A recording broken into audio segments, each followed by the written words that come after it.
আসসালামু আলাইকুম রহমতুল্লাহ বরকাতুহ। আলহামদুলিল্লাহ রাব্বিল আলামিন ওয়াসসালাতু ওয়াসসালামু আলা আশরাফিল আম্বিয়া ওয়াল মুরসালিন নবিয়িনা মুহাম্মদ ওয়া আলিহি ওয়া আসহাবিহি আজমাইন, আম্মা বাদ।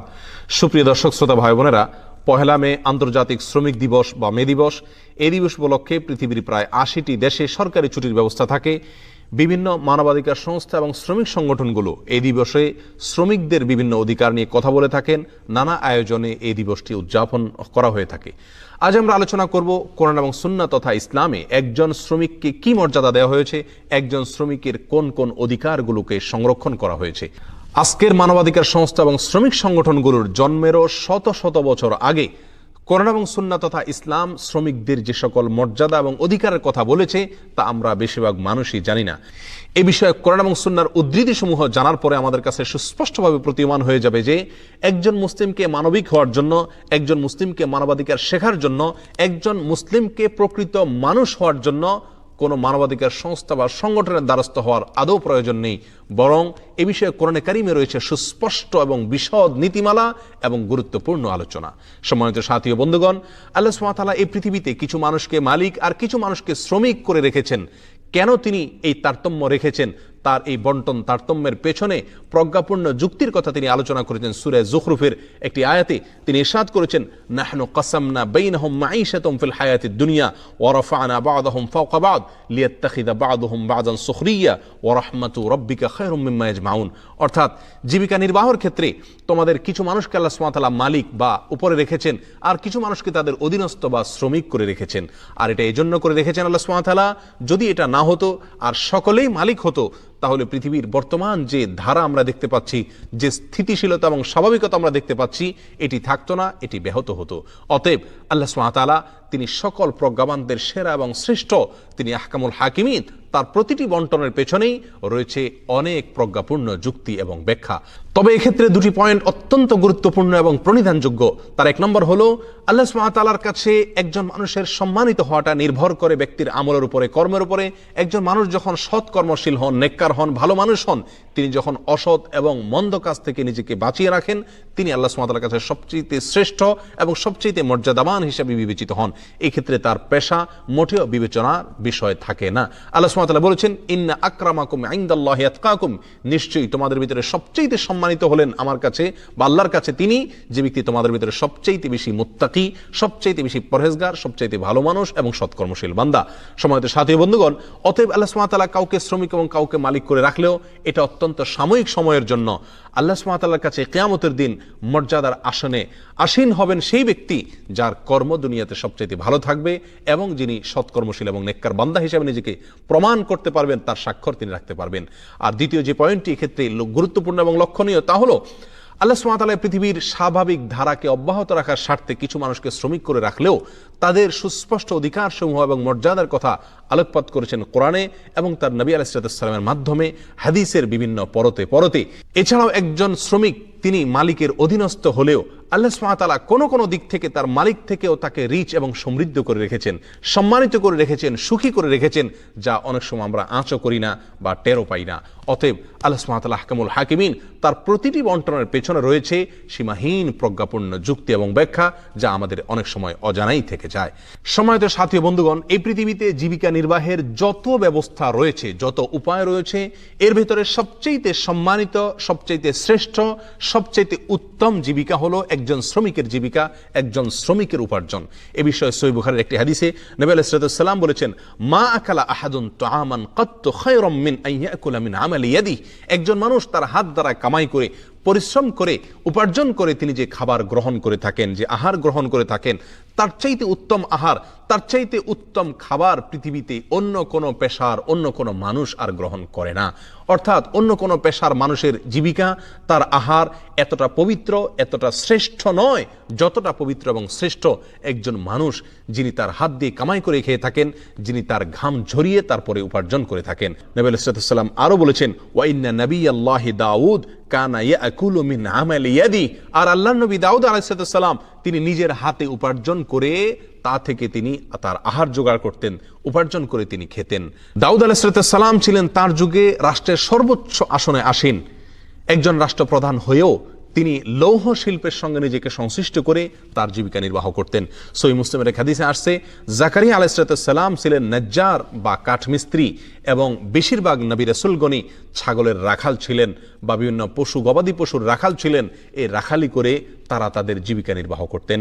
সম্মানিত উপস্থিতি, আল্লাহ সুবহানাহু ওয়া তাআলার কাছে এই পৃথিবীতে সবচেয়ে মর্যাদাবান, সবচেয়ে শ্রেষ্ঠ হলেন আম্বিয়া কেরাম আলাইহিমুস সালাতু ওয়াস সালাম। সেই নবী রাসূলগণকে আল্লাহ সুবহানাহু ওয়া তাআলা শ্রমিকদের কাতারে রেখেছেন, এবং সকল নবী রাসূলগণই কোনো না কোনো ক্যাটাগরির শ্রমজীবী ছিলেন। এ থেকে ইসলামে একজন শ্রমিকের শ্রমের যে মর্যাদা রয়েছে তা অত্যন্ত পরিষ্কারভাবে ফুটে ওঠে। এবার আসা যাক একজন শ্রমিকের জন্য কি কি অধিকার সংরক্ষণ করেছে ইসলাম। এক নজর আমরা সেই বিষয়টি জেনে নেই। একজন শ্রমিকের কাছে সবচেয়ে গুরুত্বপূর্ণ বিষয় হলো তার পারিশ্রমিক। আর কোরআনে কারীমে 150টি জায়গায় আল্লাহ সুবহানাহু ওয়া তাআলা আজর বা পারিশ্রমিকের কথা উল্লেখ করেছেন। অর্থাৎ একজন শ্রমিকের পারিশ্রমিকের বিষয়টিকে কোরআনে কারীমে এত বেশি গুরুত্ব দেওয়া হয়েছে যে 150টি জায়গায় আজর বা পারিশ্রমিকের কথাটি আল্লাহ সুবহানাহু ওয়া তাআলা উল্লেখ করেছেন। আল্লাহ তাআলা অন্য এক আয়াতে বলেছেন, ওয়ালা তাবখাসুন নাসা আশিয়াআহুম, তোমরা মানুষকে কোনো কিছুতে কোনো অবস্থাতে ঠকাবে না। একজন শ্রমিক তিনি সরল, অথবা আল্লাহ সুবহানাহু ওয়া তাআলা আপনাকে তার চাইতে শক্তিশালী করে রেখেছেন, তাকে দুর্বল করেছেন, এই অজুহাতে বা এই কারণে আপনি কোনো অবস্থাতে তাকে ঠকাতে পারেন না। এটাই হলো ইসলামের শিক্ষা এবং নির্দেশ। সহিহ বুখারীর এক হাদিসে আসছে, নবী আলাইহিস সালাম বলেছেন, হাদিসে কুদসিতে আল্লাহ সুবহানাহু ওয়া তাআলা বলেছেন, আমি কিয়ামতের দিন 3 ব্যক্তির বিরুদ্ধে স্বয়ং বাদীর ভূমিকায় থাকব। আল্লাহ বাদী মামলা হবে 3 ব্যক্তির বিরুদ্ধে। তার ভিতরে এক ব্যক্তি হলেন ওই ব্যক্তি যে ব্যক্তি কোনো ব্যক্তিকে চাকরি দিয়েছেন, কোনো ব্যক্তিকে কোনো কাজে নিয়োগ দিয়েছেন, এবং সেই লোকটি কাজটি সম্পন্ন করার পরেও তার পারিশ্রমিক তিনি দেননি। কিয়ামতের ময়দানে আল্লাহ সুবহানাহু ওয়া তাআলা স্বয়ং নিজে এই জালেম এবং এই ব্যক্তির বিরুদ্ধে বাদীর ভূমিকায় থাকবেন। সুনান ইবনে মাজার এক হাদিসে আসছে, নবী আলাইহিস সালাম বলেছেন, উতুল আজিরা আজরাহু ক্বাবলা আন ইয়াজুফা ইরকাহ, একজন শ্রমিকের গায়ের ঘাম শুকাবার আগে আগে তার শ্রম তাকে বুঝিয়ে দাও। এ থেকে একেবারে পরিষ্কারভাবে ফুটে উঠলো যে ইসলাম একজন শ্রমিকের পারিশ্রমিকের বিষয়ে কোনো প্রকার ছাড় দেওয়ার স্কোপ রাখে নাই, বরং এটাকে সর্বাধিক গুরুত্ব দিয়ে রেখেছে। আমাদের দৈনন্দিন জীবনে কাজের বুয়া থেকে নিয়ে নানা শ্রেণী পেশার মানুষকে আমরা বিভিন্ন সময় নিয়োগ দিয়ে থাকি। এই সমস্ত লোকদের পারিশ্রমিক পরিশোধের ক্ষেত্রে কোরআন এবং সুন্নাহর এই নীতিমালাকে অত্যন্ত গুরুত্বের সাথে মাথায় রাখা একজন মুসলিমের জন্য অপরিহার্য এবং কর্তব্য। শ্রমিকের অধিকার প্রসঙ্গে ইসলাম দ্বিতীয় যে বিষয়টিকে অত্যন্ত গুরুত্বের সাথে দেখেছে তা হলো একজন শ্রমিককে নিয়োগ দেওয়ার ক্ষেত্রে কোনোভাবেই যেন তার উপরে তার সাধ্যের বাইরে কোনো কাজ চাপিয়ে দেওয়া না হয়, তার জন্য খুব বেশি কষ্টসাধ্য হয় এরকম কোনো কাজের বোঝা যেন তাকে বহন করতে বাধ্য করা না হয়, সে বিষয়ে আল্লাহ সুবহানাহু ওয়া তাআলা আলোকপাত করেছেন কোরআনে কারীমের বিভিন্ন জায়গায়। আল্লাহ নবী মূসা আলাইহিস সালাতু ওয়াস সালামকে যখন রাখাল হিসাবে নিয়োগ দিলেন শুআয়ব আলাইহিস সালাতু ওয়াস সালাম, তখন তিনি একটি উক্তি করেছিলেন, আর সেটি আল্লাহ সুবহানাহু ওয়া তাআলার কাছে পছন্দ হয়েছে বিধায় আল্লাহ তাআলা কোরআনে কারীমের অংশ করে দিয়েছেন। আল্লাহ বলেছেন যে শুআয়ব আলাইহিস সালাতু ওয়াস সালাম মূসা আলাইহিস সালামকে বলেছিলেন, তাকে কাজের ভার বুঝিয়ে দেওয়ার পরে, ওমা উরিদু আন আশুক্কা আলাইক সাতাজিদুনি ইনশাআল্লাহু মিনাস সালিহিন, আমি তোমাকে যে কাজের দায়িত্ব দিয়েছি, ভার দিয়েছি, আমি চাই না তোমার উপরে কোনো প্রকার কষ্ট চাপিয়ে দিতে, বোঝা চাপিয়ে দিতে, তোমার সাধ্যের বাইরে কোনো কিছু চাপিয়ে দিতে। ইনশাআল্লাহ তুমি আমাকে সৎকর্মশীল বান্দাদের মধ্য থেকে পাবে, সৎকর্মশীল মানুষ হিসাবে পাবে। সম্মানিত উপস্থিতি, আজ আমাদের সমাজে একেবারে সাধারণ দিনমজুর বা শ্রমিক, একেবারে বাসার কাজের বুয়া থেকে নিয়ে সাধারণ শ্রেণীর পেশার যে সমস্ত শ্রমিকরা রয়েছেন, তাদেরকে দায়িত্ব দেওয়ার ক্ষেত্রে, কাজ দেওয়ার ক্ষেত্রে কতটা তার জন্য কষ্টসাধ্য হবে, এটি তার জন্য বহনটা কতটা কঠিন হবে, সে বিষয়টি আমরা অনেক সময় মাথায় রাখি না। অথচ একজন মুসলিম হিসেবে আমাদেরকে এটি মাথায় রাখতে হবে। এটি কোরআনে কারীমের শিক্ষা। শ্রমজীবী মানুষের যে সকল অধিকার সংরক্ষণ করেছে ইসলাম, তার ভিতরে তৃতীয় যে পয়েন্টটির কথা বলবো তা হলো শ্রমিকের আত্মমর্যাদা, শ্রমিকের সম্মান। একজন শ্রমিককে যেই মর্যাদা ইসলাম দিয়েছে, সেই মর্যাদার কথা তথাকথিত মানবাধিকার সংস্থা, শ্রমিক সংগঠন বা পৃথিবীর কোনো সভ্যতা, কোনো সমাজ কল্পনাও করতে পারে না। সুনান ইবনে মাজার এক হাদিসে আসছে, নবী আলাইহিস সালাম বলেছেন, তোমাদের কারোর পিয়ন বা কাজের লোক যদি খাবার নিয়ে আসে, তাহলে অবশ্যই সে যেন ওই কাজের লোককে নিজের সঙ্গে খেতে বসায়, একই প্লেটে, একই দস্তরখানে, একই টেবিলে তার সঙ্গে একই মানের খাদ্য খাওয়ার জন্য তাকে যেন আহ্বান করা হয়। যদি সেই চাকর বা অধীনস্থ লোক তিনি যদি অস্বীকৃতি জানান, তিনি যদি বিব্রত বোধ করেন, তাহলে তাকে ধরে নিয়ে নিজের সঙ্গে বসে খাবার খাওয়ানোর নির্দেশনা ইসলাম আমাদেরকে দিয়েছে। সম্মানিত সাথী বন্ধুগণ, পৃথিবীর কোন সভ্যতা, পৃথিবীর কোন সমাজ, পৃথিবীর কোন সংগঠন শ্রমিকের জন্য এরকম অধিকার চাইতে পারে, দাবি করার সাহস রাখে যে শ্রমিককে তার মালিকের সমমানের খাবার একসঙ্গে বসে তাকে খাওয়াতে হবে? এই শিক্ষা ইসলাম দিয়েছে, এই দীক্ষা আমাদেরকে ইসলাম দিয়েছে। আমাদের সমাজে সভ্যতার মুখোশধারী তথাকথিত শিক্ষিতদের বহু লোককে আমি নিজের চোখে দেখার দুর্ভাগ্য হয়েছে যে তারা প্রচণ্ড ঠান্ডার দিনে সোফায় বসে হয়তো কোনো প্রোগ্রাম উপভোগ করছেন বা আড্ডা দিচ্ছেন, অথচ ছোট কাজের মেয়েটাকে ঠান্ডার দিনে ফ্লোরে বসিয়ে রেখেছেন, সোফায় বা কোনো চেয়ারে তাকে বসতে দিচ্ছেন না। এই নির্মমতা, এই অবিচার পর্যন্ত আমাদের সমাজে এখনো হয়। অতএব শ্রমিকের অধিকারের এই পয়েন্টটি, শ্রমিককে যথাযোগ্য মর্যাদা দেওয়া, তার শরীর এবং স্বাস্থ্যের দিকে খেয়াল করা, এটা একজন মালিকের কর্তব্য।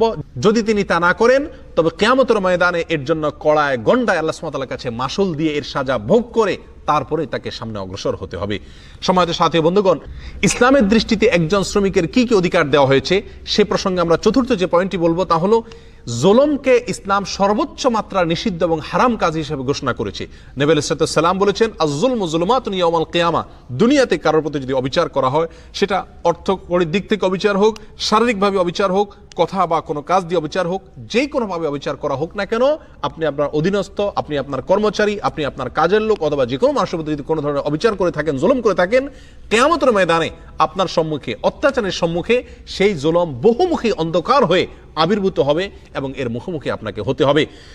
সহিহ মুসলিমের এক হাদিসে আসছে, নবী সাল্লাল্লাহু আলাইহি ওয়াসাল্লাম বলেছেন, আল্লাহ সুবহানাহু ওয়া তাআলা হাদিসে কুদসিতে ইরশাদ করেছেন, ইয়া ইবাদি ইন্নী হারামতু যুলমা আলা নাফসি, হে আমার বান্দাগণ, আমি নিজের প্রতি নিজে, আমি আল্লাহ হয়েও আমার বান্দাদের প্রতি জুলুম এবং অবিচার করাকে হারাম করেছি। ওয়া জাআলতুহু বাইনাকুম মুহাররামা, আমি তোমাদের জন্য এই জুলুম বা একে অন্যের প্রতি অবিচার করাটাকে হারাম করেছি। ফালা তাযালামু, অতএব তোমরা একে অন্যের প্রতি কোন অবস্থাতেই জুলুম করবে না। সহিহ বুখারীর এক হাদিসে আসছে, নবী সাল্লাল্লাহু আলাইহি ওয়াসাল্লাম বলেছেন, আল্লাহ সুবহানাহু ওয়া তাআলা অনেক সময় মানুষকে ঢিল দিয়ে থাকেন, মানুষকে আল্লাহ সুবহানাহু ওয়া তাআলা সুযোগ দিয়ে থাকেন, অন্যের প্রতি জুলুম করার শক্তি সামর্থ্য দিয়ে থাকেন। আল্লাহ সুবহানাহু ওয়া তাআলা পাকড়াও করেন না, সে জুলুম করতেই থাকে, কিন্তু একটা সময় আল্লাহ সুবহানাহু ওয়া তাআলা ঠিকই তাকে পাকড়াও করেন, তখন তার আর পালাবার কোনো পথ থাকে না। শ্রমজীবী মানুষের প্রতি জুলুম এবং অবিচার প্রসঙ্গে নবী আলাইহিস সালামের জীবনের ঐতিহাসিক একটি ঘটনা, একটি উজ্জ্বল দৃষ্টান্ত আমাদের সম্মুখে রয়েছে। সাহাবী আবু মাসউদ রাদিয়াল্লাহু তাআলা আনহু বর্ণনা করেছেন, একবার আমি আমার এক কৃতদাসকে তার কোনো একটি ভুলের কারণে প্রহার করছিলাম, তাকে মারছিলাম। পেছন থেকে নবী আলাইহিস সালাম এই দৃশ্য দেখে তিনি বলে উঠলেন, লাল্লাহু আকদারু আলাইকা মিনকা আলাই, মনে রাখবে তুমি এই কৃতদাসের প্রতি, এই শ্রমজীবী মানুষটার প্রতি, এই অধীনস্থ লোকটার প্রতি তোমার যে পাওয়ার রয়েছে, তোমার যে কর্তৃত্ব রয়েছে, যে প্রভাব রয়েছে, আল্লাহ সুবহানাহু ওয়া তাআলার প্রভাব এবং পাওয়ার তোমার উপরে তার চাইতে অনেক বেশি রয়েছে। অতএব আল্লাহকে তুমি ভয় করো।